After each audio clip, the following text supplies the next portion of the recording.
महापालिका अग्निशमन दलाच्या जवानांना आगीच्या आपत्तीचा सामना अधिक सक्षमपणे करता यावा यासाठी पनवेल महापालिकेच्या संबंधित विभागाकडून फायर प्रॉक्सिमिटी सूट अद्याप देण्यात आलेले नाहीत।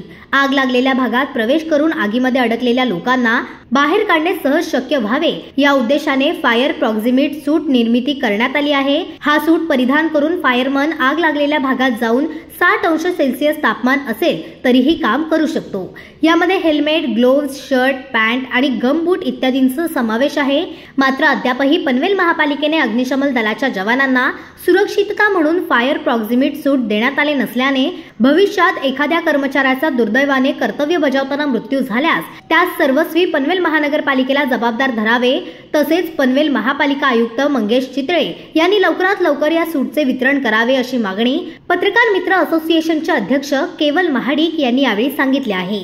दिवाळी सण जवळ आला असून सणानिमित्त ठिकठिकाणी फटाके दुकाने लागलेली आहेत। अशा वेळी अनेकदा आगीसारख्या भयंकर घटना घडतात व जीवितहानी मृत्यूहानी होत असते।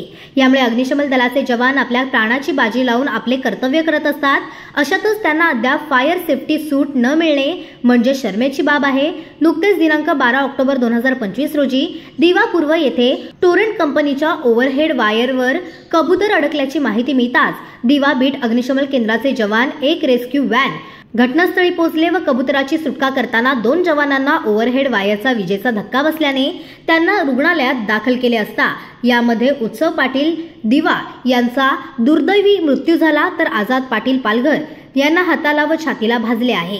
तरी असा प्रकार सुरक्षिततेच्या अक्षमतेमुळे पनवेल महापालिका हद्दीत घडायला नको म्हणून आयुक्त मंगेश चितळे यांनी तात्काळ पनवेल महापालिका अग्निशमन दलाच्या जवानांना फायर सेफ्टी सूट उपलब्ध करून द्यावे अशी मागणी पत्रकार मित्र असोसिएशनचे अध्यक्ष केवल महाडिक यांनी पत्राद्वारे केली आहे।